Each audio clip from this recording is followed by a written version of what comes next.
Peace and love, y'all. How y'all doing today?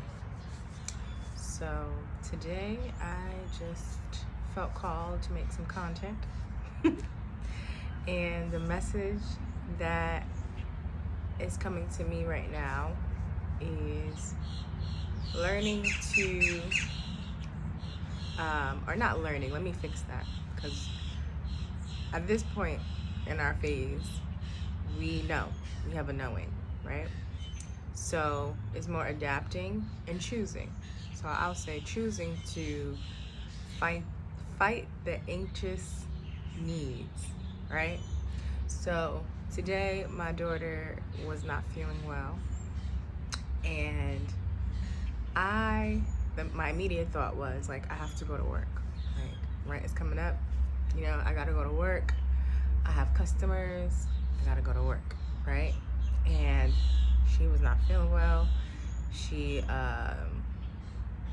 threw up, So I'm just like, okay, she really not she really not feeling good. This is not like I got a little bit of a cold, let me send her to school anyway. No, she's not feeling good. So immediately my mind just like, okay, you gotta go to work, sis.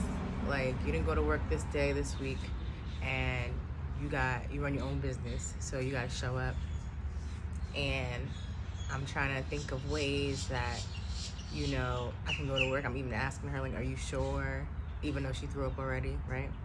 Are you sure? And I'm just like, I can't make her go to school. She gotta stay home. So I'm like, maybe I can get somebody to come watch her so I can go to work.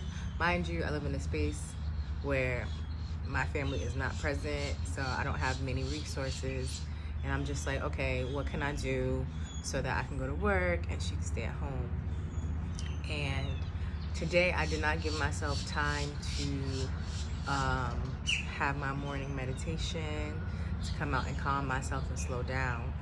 And I really felt myself like just being anxious about what's going on.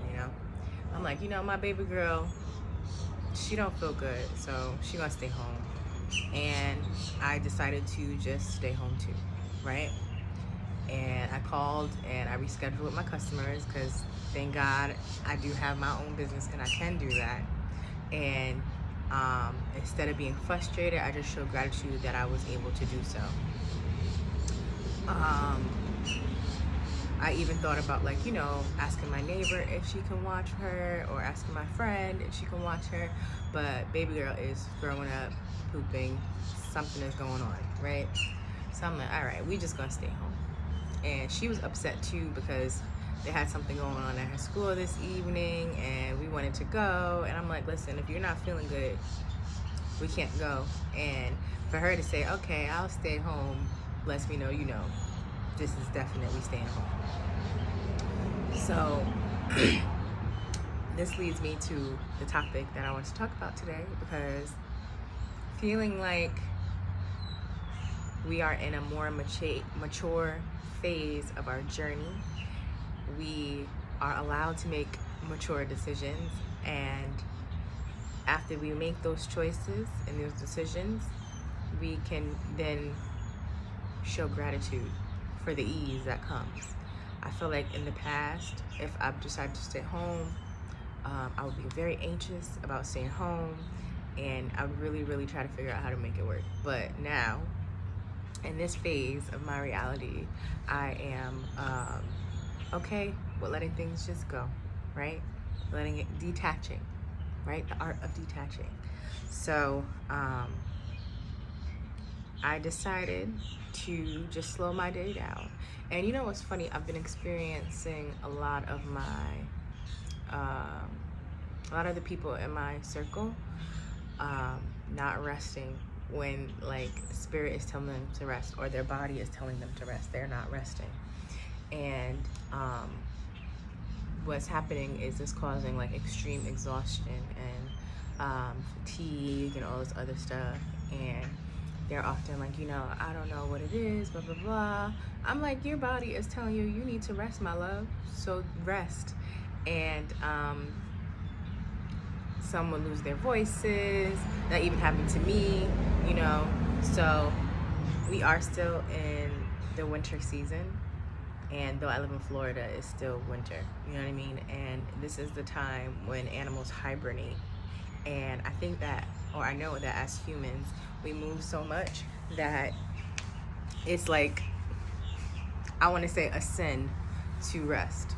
And I want to remind you that that's not the case. If your body is telling you to rest, please rest. Okay? Sometimes when you are resting, there are messages you will receive. And I really feel that for the awakening souls and the souls who have awakened,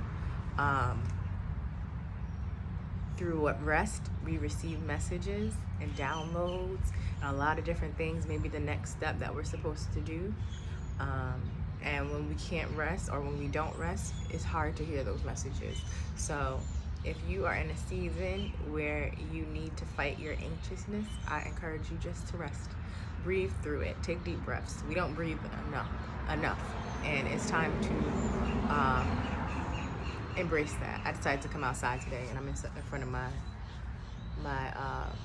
apartment on my porch, and there's just cars going by, so y'all have to excuse the noise.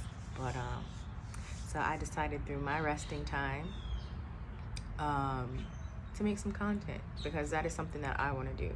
So if you can, if you have the ability to create through the space of rest, I encourage you, as a message I'm receiving from Spirit, I encourage you to create. Let it feel good. You know, try not to consume. Try to stop consuming as much. I've been consuming so much lately. I'm like, oh, I almost want to just throw my phone, you know? So I'm like, so what can I do today to reverse that, or to feed different energy, or bring balance? And I've decided just to spend a day to create. So fight the urge, last reminder, fight the urge to be anxious and to feed into your anxiousness. I encourage you to respond with calmness and know that everything's going to be okay, because again, at this point, everything has been okay and everything will continue to be okay. All right? Peace and love. I send you so much love and light. And comment down below about how you fight your anxiousness. Deep breaths, y'all. Deep breaths. We got this. All right? Peace.